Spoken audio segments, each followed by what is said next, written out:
Let's get straight to it. Finally, I'm super excited. It's going to be hard for me to just contain my excitement, but just work with me, Minnesota Viking fans. Finally, a big decision was made in Minnesota Viking history.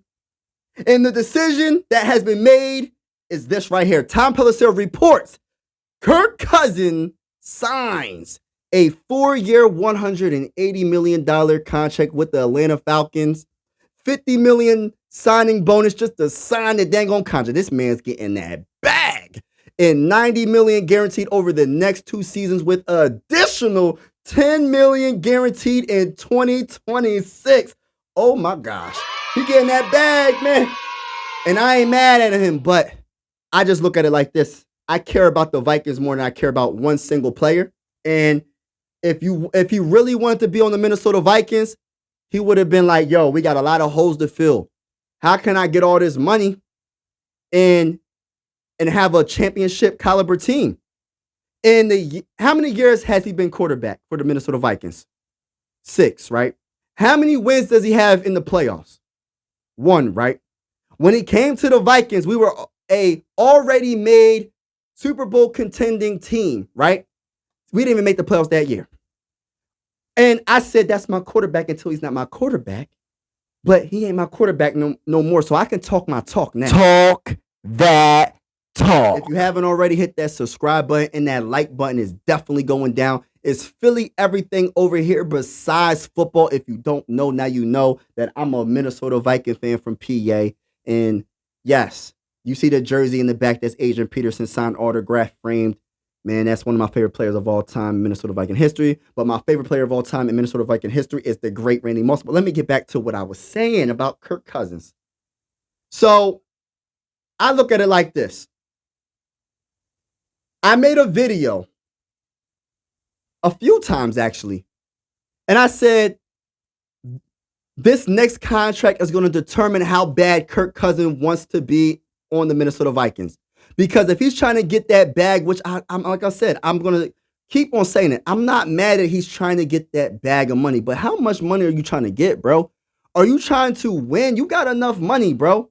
You got enough money. You was the first player, I believe, in NFL history to have a fully guaranteed contract. And of course, it had to be from the Minnesota Vikings. But it's like, dang, bro, how much money are you trying to get? Because at the end of the day, we got so many holes on this roster.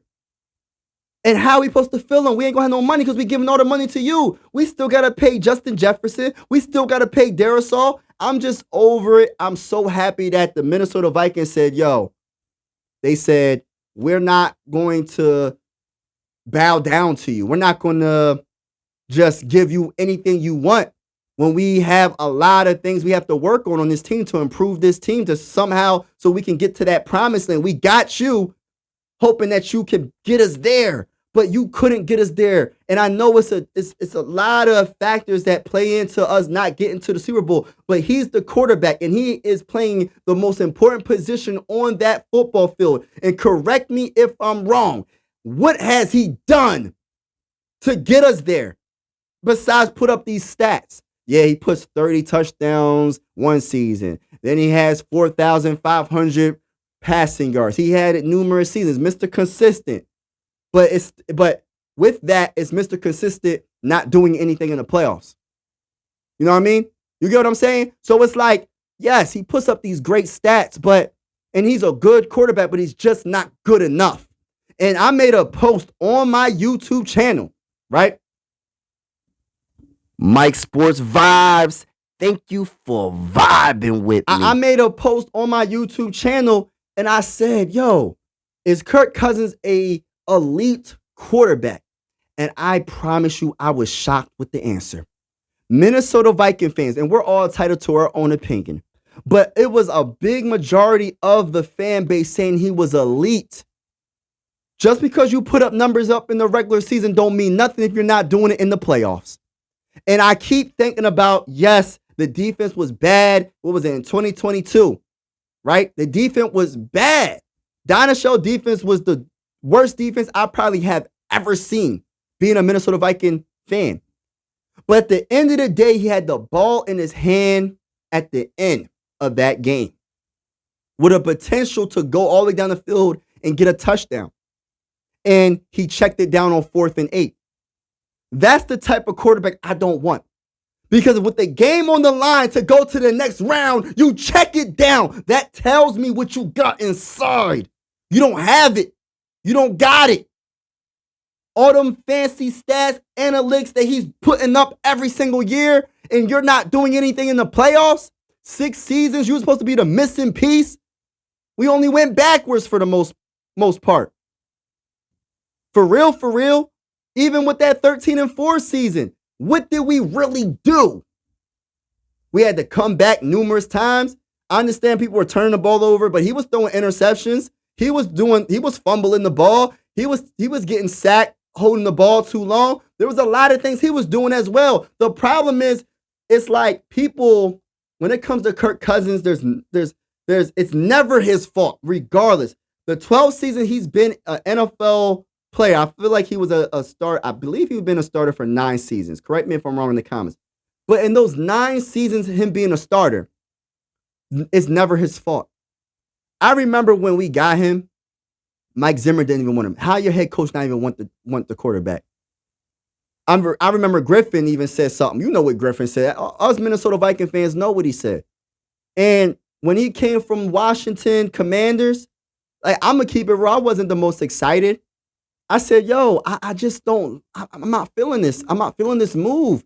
It's lazy to me. Sometimes you got to go take a chance in the draft and go develop a quarterback. Like, you know what I'm saying? Just because a player puts up good numbers doesn't mean he's a winner. Let me repeat that. Just because a player puts up good numbers doesn't mean he's a winner. If he has to have everything perfect around him, which there's no perfect team regardless, even the Super Bowl teams that won, like, for instance, the Chiefs that just won the Super Bowl, right? Against the 49ers. That wasn't a perfect team, but when you have a great quarterback, he can make up for a lot. He can make up for a lot. They did have a good defense. Defensive line was crazy. But at the end of the day, I'm willing to pay a player like that didn't have no wide receivers, really. I can't even name a wide receiver on that team right now. Patrick Mahomes is that great. He made those wide receivers look a lot better than what they are. You give those wide receivers to Kirk Cousins, and you switch the wide receivers from the Vikings to the Chiefs, man, it wouldn't even be no competition, bro. He would have won that Super Bowl easy. Imagine Patrick Mahomes throwing to Jordan Addison and Justin Jefferson and TJ Hawkinson and them. Imagine, compared to what he had. But that's what great quarterbacks do. And we keep giving Kirk Cousins all this credit like he didn't have a great wide receiver. He had Stephon Diggs. He had Justin Jefferson. He had TJ Hawkinson. You know what I mean? He had talent around him. It's not like he didn't have no talent on the offensive side of the ball. I just can't stand these excuses, and I'm so glad it's finally over. Thank you again, Atlanta Falcons. Leave in the comments below and tell me what you think about this. And is it time to go get our quarterback in the 2024 NFL Draft? I believe it is. A lot of people, some people probably want Justin Fields. I wouldn't mind Justin Fields, but still, I feel like that's a little bit lazy. I want to get our guy. That's the thing. I just want our guy for the first time. That we draft, that we develop, that turns out to be great. I'm going to be positive. I'm not going to sit here and say if we trade up in the draft, all of a sudden that quarterback, oh, what if he's a bust? Man, what if he is great? What about the opposite? You got to take a chance on the draft. And I hope some of the people that are disappointed in Kirk Cousins leaving the Vikings, I hope that you're not cheering against the Vikings just because we didn't sign Kirk Cousins. Look at all this money he's getting. That's all I got to say. I'm out. This is the end of the video. I truly appreciate you vibing with the bull. Make sure you hit that subscribe and like button. I'm out. Mike Sports Vibes, thank you for vibing with me. Yeah. Mike Sports Vibes, thank you for vibing with me. I'ma talk that talk about the Sixers and the Vikings. I'ma talk that talk about the Sixers and the Vikings. Let's go. I really do this. I'm a hybrid fan. I'm a stand-up man. Yeah. They be hating on the squads, but they really a fan. I'ma talk that talk about the Sixers and the Vikings. I'ma talk that talk about the Sixers and the Vikings. Let's go.